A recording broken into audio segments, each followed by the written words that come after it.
Hello students, पिछले lectures में बेटा हमने वेक्टर एडिशन के बारे में पढ़ा था। हमें पिछले लेक्चर्स के अंदर लाज ऑफ वेक्टर एडिशन पढ़ चुके हैं, जहां पर हमने पढ़ा था triangle law of vector addition, parallelogram law of vector addition, polygon law of vector addition, और उन पर बेस्ड कुछ न्यूमेरिकल क्वेश्चंस भी हम कर चुके हैं। अब बात करते हैं कि वेक्टर एडिशन की प्रॉपर्टीज क्या क्या होती है। तो हमारा जो आज का टॉपिक है वो क्या है, properties of vector addition. Vector addition की प्रॉपर्टी क्या क्या होती है देखिए। सबसे पहली प्रॉपर्टी क्या है, vectors of same nature only can be added. कहता है कि सिर्फ एक ही नेचर के एक ही प्रकार के वेक्टर्स को हम आपस में जोड़ सकते हैं।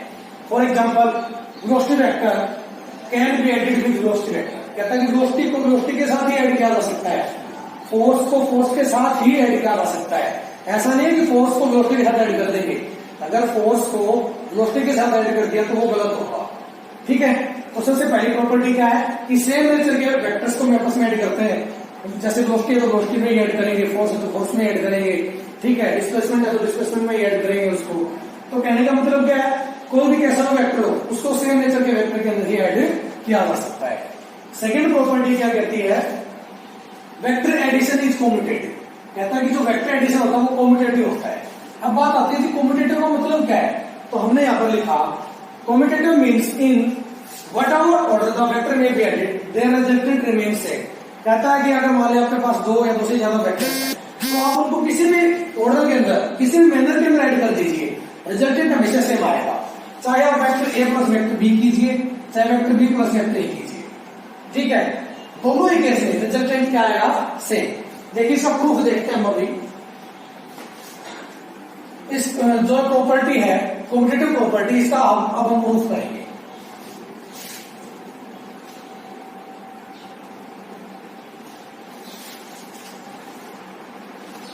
हमने यहां पर लिखा प्रूफ ऑफ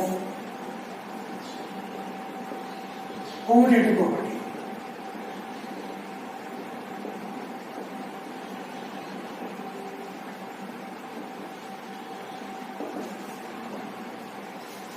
ओके बेटा, देखिए मान लीजिए let us consider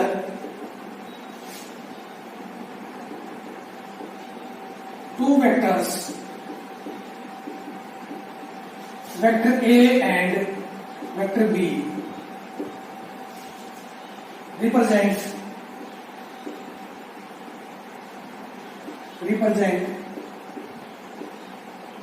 the two sides of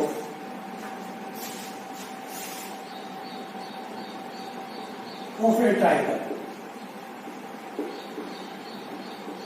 कहता है कि मान लीजिए आपके पास कोई दो वेक्टर्स है बेटा, वो किसी ट्राइंगल की दो साइड्स को रिप्रेजेंट करते हैं। तो मान लीजिए ये हमने मान लिया वेक्टर ए, ये क्या आपका वेक्टर है और ये क्या बेटा वेक्टर बी, ठीक है। ये वेक्टर ए है, ये वेक्टर बी है। तो इनका जो डायरेक्ट इसका ये जो थर्ड साइड होगी ये किस चीज को रिप्रेजेंट करेगी, इनके रिजल्टेंट, ठीक है। किस चीज को रिप्रेजेंट करेगी, इसके इन दोनों के रिजल्टेंट। ओके, देखिए अब क्या करते हैं हम इस वेक्टर बी के, यानी कि इस पॉइंट को मैंने नाम दे दिया पी, इसको क्यू, इसको पी क्यू, इसको नाम दे दीजिए आप, इसको नाम दे दीजिए आप एस, ठीक है। इसको हमने नाम दे दिया एस। अब क्या करेंगे बेटा, देखो इस क्यूएस के पैरेलल यहां पर एक वेक्टर ड्रा कर देंगे, ठीक है। पैरेलल खींचेंगे बिल्कुल,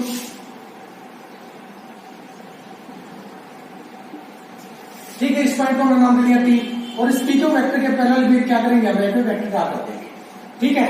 तो देखिए यहां से इस डायग्राम से आपको दिख रहा होगा कि यहां पर vector PT is equal to में वेक्टर क्यू एस। ये जो पीटी वेक्टर है ये क्यू एस के इक्वल है, ठीक है। और क्यू एस किसके इक्वल है बेटा, वेक्टर बी के।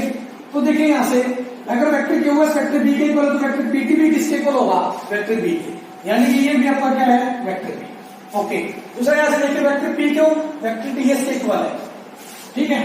Vector P Q is equal to में वेक्टर टी एस, और वेक्टर पी क्यू किसके इक्वल है, वेक्टर ए के इक्वल। तो ये क्या कर दिया हमने, वेक्टर ए। तो ऐसे देखिए अगर vector P Q vector A के इक्वल होगा तो वेक्टर टी एस भी किसके इक्वल होगा, वेक्टर ए के equal. Now let us consider triangle P Q S, ठीक है। हमने यहां पर पी क्यू एस ट्राइंगल को कंसीडर कर लिया।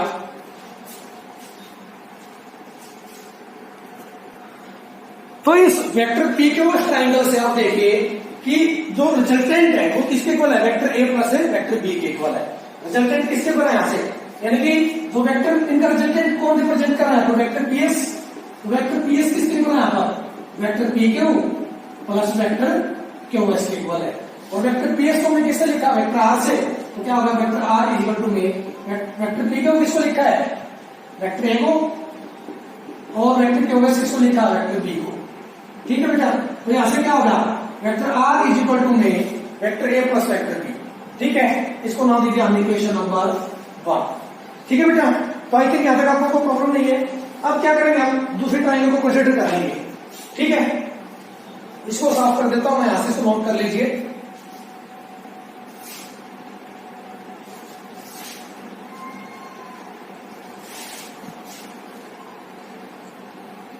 नाउ फ्रॉम ट्राइंगल PTS कहता क्या, देखो पहले हमने क्या किया था, इस ट्राइंगल को छोड़ दिया था, सिर्फ P क्यू एस ट्राइंगल को कंसीडर किया था। अब इसको छोड़ देंगे, कौन से ट्राइंगल को कंसीडर कर लेंगे, PT और S, ये PTS, इसको कंसीडर करेंगे बेटा। तो देखिए ये क्या होगा, ट्राइंगल की दो साइड्स, ये थर्ड साइड है। ठीक है, तो इसका मतलब क्या हुआ कि ये जो वेक्टर PS है ये इस ट्राइंगल के रिजल्टेंट को रिप्रेजेंट करेगा। तो यहां से भी vector PS is equal to में vector PT plus vector TS। ठीक है बेटा, वेक्टर PS कौन है इधर, vector R। Okay, vector PT कौन है, वेक्टर PT वेक्टर B, इधर क्या लिखा है वेक्टर B प्लस में वेक्टर TS। वेक्टर TS किसके पैरेलल है, PQ के, तो PQ किसके इक्वल है, वेक्टर A के, तो वेक्टर TS भी किसके इक्वल होगा, A के। तो यहां पर हमने क्या कर दिया, वेक्टर A। तो यहां से क्या होगा, vector R is equal to में vector B plus vector A। ये आ गई आपकी इक्वेशन नंबर 2। ठीक है, now comparing equation number 1 and 2, दोनों इक्वेशंस को कंपेयर कर दो बेटा। जब दोनों इक्वेशंस को कंपेयर करोगे तो देखिए यहां से लेफ्ट साइड में दोनों साइड क्या है, vector R, left hand side equal है तो राइट हैंड साइड भी इक्वल होगी। तो इसका मतलब क्या हुआ, यहां से vector A plus vector B is equal to में vector B plus vector A। देखिए यहां से इक्वेशन नंबर 1 से देखिए, पहले वेक्टर A को वेक्टर A के अंदर वेक्टर B को ऐड किया गया तो भी रिजल्टेंट कितना है, वेक्टर R। इधर देखिए वेक्टर B के अंदर वेक्टर A को ऐड किया है तो भी रिजल्टेंट कितना है, वेक्टर R। दोनों का रिजल्टेंट सेम आया है, तो इसका मतलब क्या है, लेफ्ट हैंड साइड दोनों इक्वल है और राइट हैंड साइड भी क्या होंगे, equal. That is vector A plus vector B is equal to में vector B plus vector A। ये क्या था, आपका प्रूफ था किसका, कम्यूटेटिव प्रॉपर्टी का। ठीक है, इसके बाद हम पढ़ेंगे अपनी third property.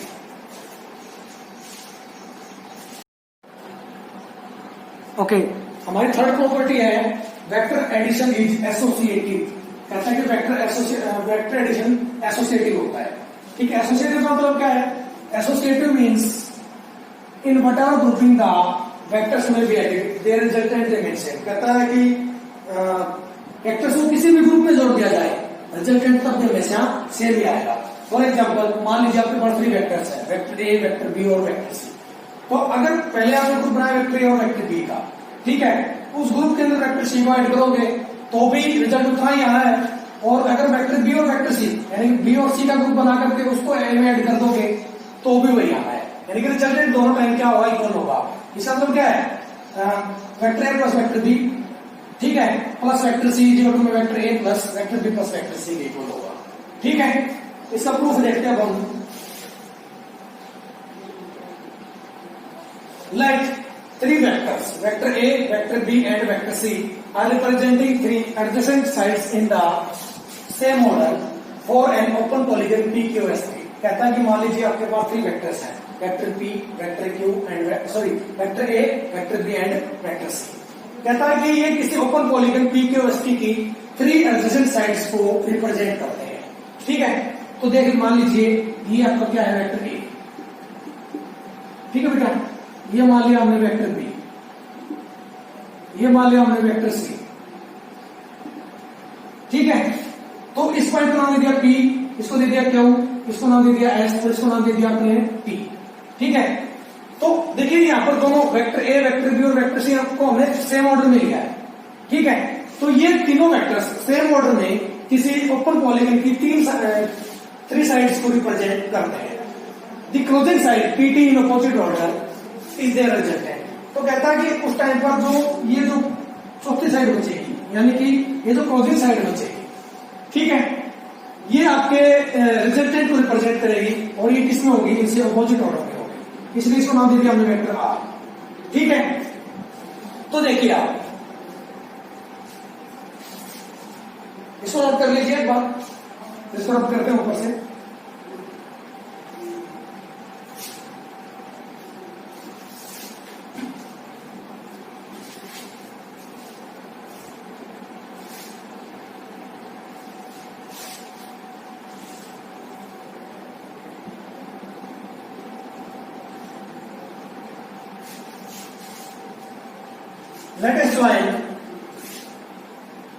Let us join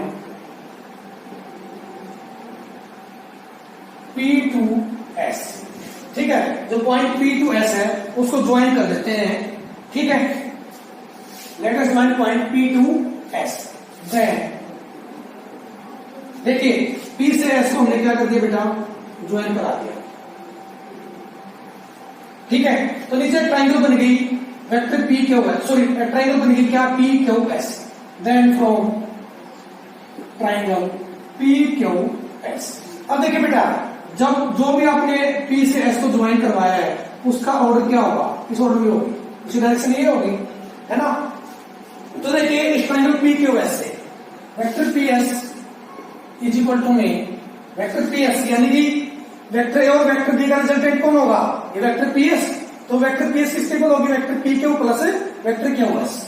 तो हमने क्या लिखा, vector P Q plus vector P S। ठीक है, sorry Q S. P Q की वैल्यू क्या है, वेक्टर A, और क्यू एस की वैल्यू क्या है, वेक्टर P। ठीक है, ये क्या आ गया, वेक्टर P S। ओके, अब देखिए ट्राइंगल दूसरी भी बनी है। एक ट्राइंगल पहले ये बनी थी, हमने ये ट्राइंगल कंसीडर की थी, ट्राइंगल P क्यू एस। अब कौन सी ट्राइंगल कंसीडर कर लेंगे, इसको छुपा लेंगे। अब ट्राइंगल हमारे पास कौन सी जाएगी, PST। ठीक है, इस ये ट्राइंगल क्या है, PST। Now from triangle PST, इस ट्राइंगल को ध्यान से देखिए आप, वेक्टर PS और ST, वेक्टर PS और वेक्टर ST ये सेम ऑर्डर में है। ठीक है, तो इनका रिजल्टेंट कौन होगा, वेक्टर PT। ठीक है, तो यहां से क्या आ जाएगा, vector PT is equal to में vector PS plus vector ST। ठीक है, वेक्टर PS हमने आप जैसे निकाला क्या था, vector A plus vector B। तो आप कर देंगे बेटा क्या, vector A plus vector B plus vector ST किसके इक्वल है, वेक्टर C के। तो क्या आ जाएगा, वेक्टर C। और वेक्टर PT किसके इक्वल माना हमने यहाँ पर, वेक्टर R के इक्वल। तो क्या होगा, vector R is equal to में vector A plus vector B plus vector C। ठीक है, इसको नाम दे दिया हमने इक्वेशन नंबर 1। ठीक है, नाउ अब क्या करेंगे हम, क्यू से T को ज्वाइन कर देंगे क्या।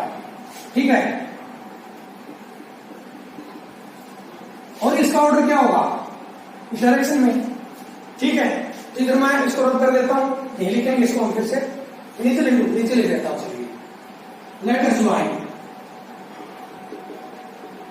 Point Q to S। कहता है कि पॉइंट Q से S को मिलता है, Q to T, sorry Q to T को मिला दीजिए, Q से T को मिला दीजिए। देन अब देखिए यहाँ पर दो ट्राइंगल बन गई। ठीक है, मैं इसको सिंपली रब कर देता हूं एक बार थोड़ा सा समझाने के लिए। अब भी हमारे पास दो ट्राइंगल बच गई, कौन कौन सी ट्राइंगल बची है, PQT और QST। तो सबसे पहले कौन ट्राइंगल मान लेंगे हम, देन फ्रॉम ट्राइंगल QST से। ठीक है, सबसे पहले ट्राइंगल मान ली, क्योंकि अगर वेक्टर PQT ट्राइंगल अगर आप मानते हो तो आपको QT पता होना चाहिए, जो कि हमें पता नहीं है। तो सबसे पहले QT निकालेंगे, तो इसलिए कौन से ट्राइंगल को कंसीडर करेंगे, QST, इस ट्राइंगल को कंसीडर करेंगे। जब इसको कंसीडर करेंगे तो देखिए यहाँ पर वेक्टर QS और वेक्टर ST ये सेम ऑर्डर में है, और वेक्टर QT इनसे अपोजिट ऑर्डर में है। तो वेक्टर QT क्या करेगा, यहाँ पर इनके रिजल्टेंट को रिप्रेजेंट करेगा। तो क्या आ जाएगा बेटा, यहाँ से vector QT is equal to में vector QS plus vector ST। ठीक है, ओके, अब यहां पर लिख देता हूं वेक्टर QT, वेक्टर क्या है, vector QT is equal to में वेक्टर क्यूएस किसके इक्वल है बेटा, वेक्टर बी के। तो क्या होगा vector B plus vector S T किसके इक्वल है, वेक्टर सी के। तो वेक्टर क्यूटी किसके इक्वल आया बेटा, vector B plus vector C के। ठीक है, हम इसको इस साइड से रद्द कर लेते हैं।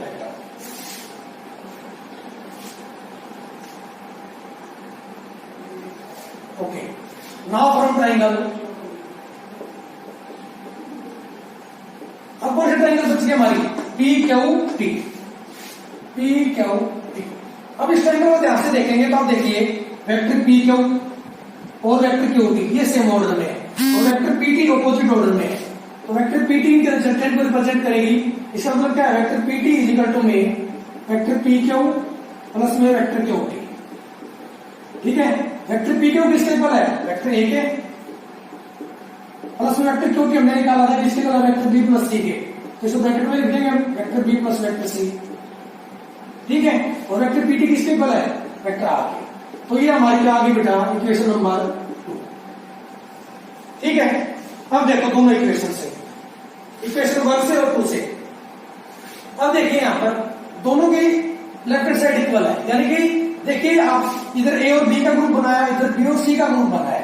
ठीक है, लेकिन फिर भी दोनों का रिजल्टेंट सेम आ रहा है, यानी कि लेफ्ट हैंड साइड इक्वल है, लेफ्ट हैंड साइड इक्वल है तो इसका मतलब क्या, दोनों का रिजल्टेंट इक्वल है। तो जब इन दोनों इक्वेशंस को आप कंपेयर करेंगे तो लेफ्ट हैंड साइड इक्वल होगी, लेफ्ट हैंड साइड अगर इक्वल होगी तो राइट हैंड साइड पे क्या होगी, इक्वल। तो इसे क्या लिखेंगे, कंपेयरिंग इक्वेशन 1 एंड 2 वीक है। जब इक्वेशन 1 एंड 2 को हम कंपेयर करेंगे तो किसके इक्वल आएगा बेटा, देखिए vector A plus vector B plus vector C is equal to में vector A B plus vector C के इक्वल। ठीक है, तो इसको मैं यहां पर लिख देता हूं ऐसे, क्या है, vector A plus vector B. ठीक है, ब्रैकेट में 1 plus vector C is equal to में vector A plus vector B plus vector C. इसको ब्रैकेट में बंद कर दिया बी और सी को। ठीक है, तो हमारी रिजल्ट क्या आ गया हमारा, vector A B plus vector C, vector A plus vector B plus vector C. ठीक है, यानी कि ए बी का ग्रुप, इधर क्या है, बी सी का ग्रुप। देखिए अलग अलग ग्रुप में जोड़ा है लेकिन फिर भी दोनों एक दूसरे के क्या है, इक्वल आए हैं। तो हमारी थर्ड प्रॉपर्टी क्या कहती थी कि वेक्टर एडिशन हमेशा एसोसिएटिव होता है, यानी कि वो वेक्टर्स को किसी भी ग्रुप में जोड़ दिया जाए रिजल्टेंट हमेशा क्या रहेगा, सेम। तो ये थी हमारी वेक्टर एडिशन की प्रॉपर्टीज। ठीक है, होप सो आपको समझ आई होंगी। अगर कोई डाउट रहता है तो आप मुझसे पूछ सकते हैं या इन वीडियोस को रिपीट करके देख सकते हैं। आज के लेक्चर के लिए इतना ही, थैंक यू वेरी मच।